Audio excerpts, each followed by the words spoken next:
So, what do you think a Pulitzer-nominated photojournalist, a Ground Zero memorial artist, and a generative AI educator have in common? I know, it sounds like the start of a weird joke, but actually, they're all the same person. They're all chapters in the incredible 40-year story of Keith de Cesare, a nominee for the David Prize. His work is kind of like a puzzle, and as we put the pieces together, you start to see this amazing, consistent vision for social justice right here in New York City.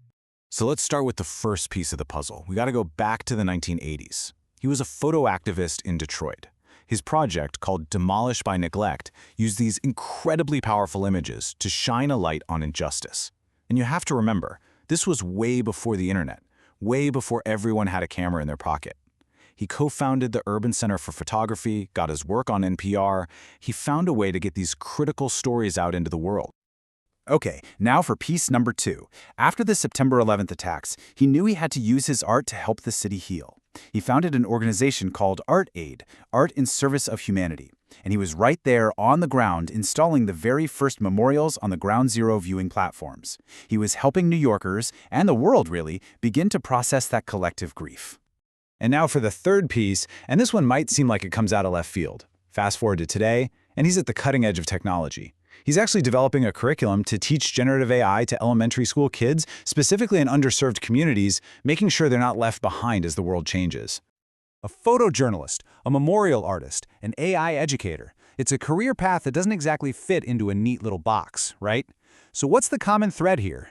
How do all these different roles actually connect and tell one single story about New York City? Well, the answer is actually pretty simple, and it's right here.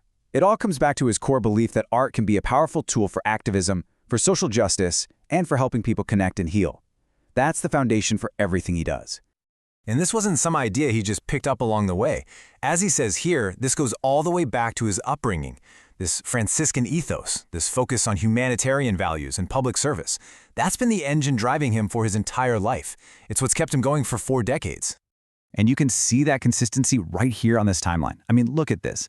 From documenting injustice in Detroit to responding to a national crisis right here in New York, he's always using his art to show up for the community. And the fact that his 9/11 work is now a permanent part of the city's story at the September 11th Museum, that just says it all. So as the world kept changing, the nature of injustice changed with it. He shifted from the analog world of darkrooms and photography to the digital frontier because he saw a new kind of inequality emerging, the digital divide, and he took on that fight with the exact same passion.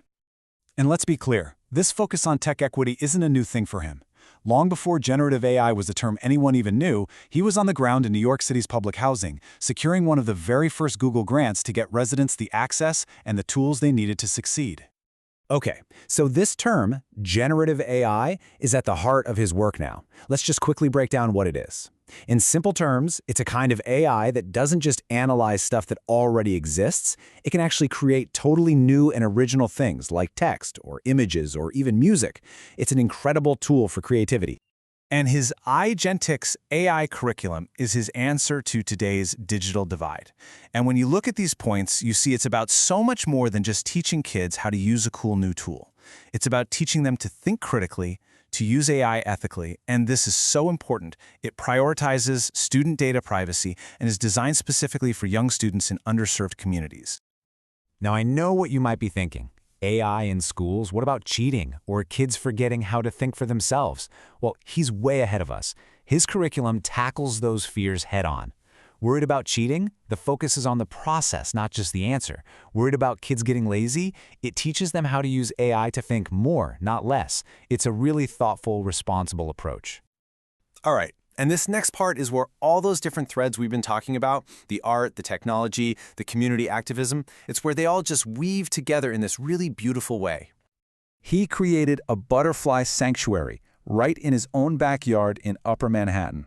It's this amazing community hub where inner-city kids can get their hands dirty and connect with nature. And it's not just some small project. It's won major awards, and he was even named New Yorker of the Week for it. It's a true community anchor. And then get this. Meta's own AI algorithms mistakenly censored the sanctuary's website. They basically tried to shut down his community project. So what does he do? He launches the #censorship challenge and uses Meta's own AI tools against them to fight back. I mean, how brilliant is that? It's the perfect blend of activism, tech, and community stewardship all rolled into one. So all of this work brings us to today and why we're talking about him right now. He's a nominee for the David Prize, which is a really big deal. It's an award for visionary New Yorkers. And the prize money is meant to be a catalyst. And trust me, Keith has a very clear plan. We're talking about $200,000 with no strings attached. For someone with a 40-year track record of making things happen, that kind of support isn't just funding. It's rocket fuel. It's transformative. And he has a name for his plan, the Catalytic Bridge. And it's not just a vague idea. He's laid out the exact steps. First, fully fund the AI pilot program and prove it works. Second, take that proof and build a proposal to roll this out citywide. And third, expand the conservation work with a permanent home at the Inwood Hill Park Nature Center. It's a solid, strategic vision. And he knows exactly where the very first part of that money would go. $20,000 straight to buying tablets for the students at Dos Amigos Elementary. That's an immediate, tangible impact. That's getting the tools directly into the hands of the kids who need them. So let's just lay it all out. When you look at the criteria for the David Prize, it's like it was written for him. They want a visionary? Check. He saw the AI divide coming years ago. They want someone who gets things done? Yeah, check. He's got a 40-year history of it. And they want someone where the funding can be a real game changer? Double check. This is the key to taking his proven work and scaling it up for the whole city. It really leaves you with this one big question, right? In a city like New York that is always changing, what does it actually take to keep a mission for good going for 40 years? I think Keith Cesare's story gives us the answer. It's that consistent humanitarian thread, that drive to fight for justice and build community. And you know, in a world that's so obsessed with what's new and next, maybe that kind of long-term commitment is the most visionary idea of all.